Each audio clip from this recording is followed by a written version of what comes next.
आजचा दिवस खूप स्पेशल आहे.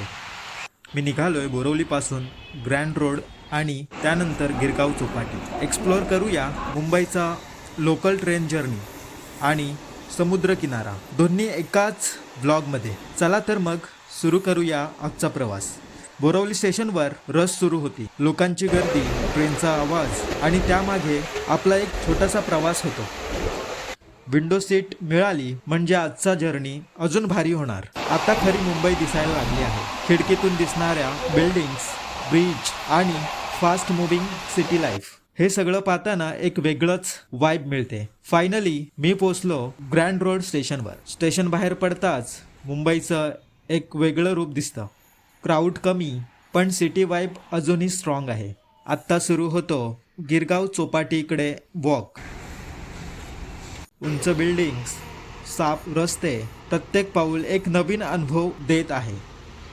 मुंबई फक्त सिटी नाही, ती एक फिलिंग आहे जी वॉक करताना अजून क्लिअर होते. लोक म्हणतात मुंबई म्हणजे फक्त गर्दी, धावपळ, हॉर्न आणि काही न थांबणारं शहर. पण मुंबईची एक बाजू अशीही आहे जी प्रत्येकाला दिसत नाही.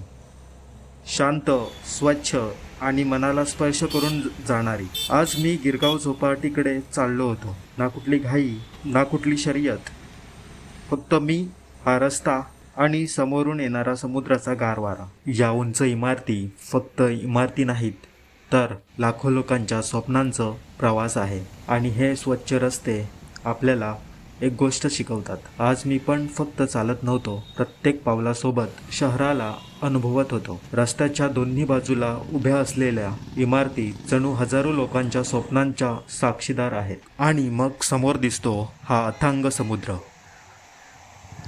लाटा सांगतात कितीही वादळ आली तरी पुन्हा किनाऱ्यावर यायचंच. आज मला पुन्हा जाणवलं, मुंबई फक्त वेगाने धावत नाही, ती थांबायलाही शिकवते, जगायलाही शिकवते आणि प्रत्येक छोट्या क्षणात मोठं सौंदर्य शोधायलाही शिकवते. म्हणून गिरगाव चौपाटीला आलात तर फक्त फोटोज काढू नका, थोडं वॉक करून बघा. कदाचित तुम्हालाही स्वतःची एक नवीन गोष्ट सापडेल.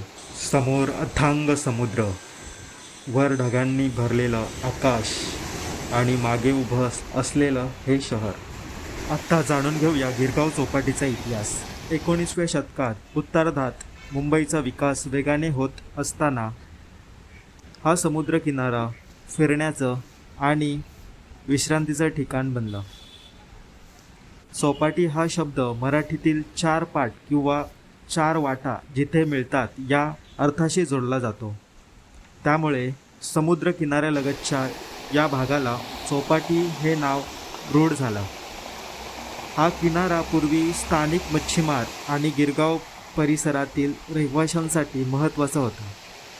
नंतर तो संपूर्ण मुंबईचं लोकप्रिय सार्वजनिक ठिकाण बनला.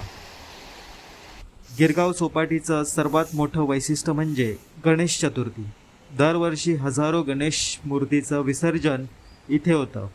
लाखो भाविक हा सोहळा पाहण्यासाठी जमतात. ही फक्त चौपाटी नाही, हा मुंबईच्या इतिहासाचा साक्षीदार आहे. 100हून अधिक वर्षापासून लाखो लोकांच्या आठवणी, सण, संघर्ष आणि स्वप्न या किनाऱ्याने पाहिलेलं आहे. समोर अथांग समुद्र, वर ढगांनी भरलेलं आकाश आणि मागे उभं असलेलं हे शहर. हे सगळं एक्सप्लोअर करत असताना मनात एक थॉट आला. उंच व्हायचं असेल तर या इमारतीसारखं मेहनत कर, आणि मोठं व्हायचं असेल तर या समुद्रासारखं मन ठेव. समोर समुद्र दिसतोय, वेव्हचा आवाज, थंड हवा आणि एकदम शांत वाईब. मी पण हा मुमेंट फक्त फील करतो, कारण हेच आहे रिअल मुंबई लाईफ. तर असा होता आजचा बोरवली टू गिरगाव चौपाटी ब्लॉग. जर तुम्हाला मुंबई असेच एक्सप्लोअर करायचं असेल तर लाईक, सबस्क्राईब आणि कमेंट करायला विसरू नका. आपण भेटूया पुढच्या ॲडव्हेंचर व्हिडिओमध्ये. तोपर्यंत टेक केअर.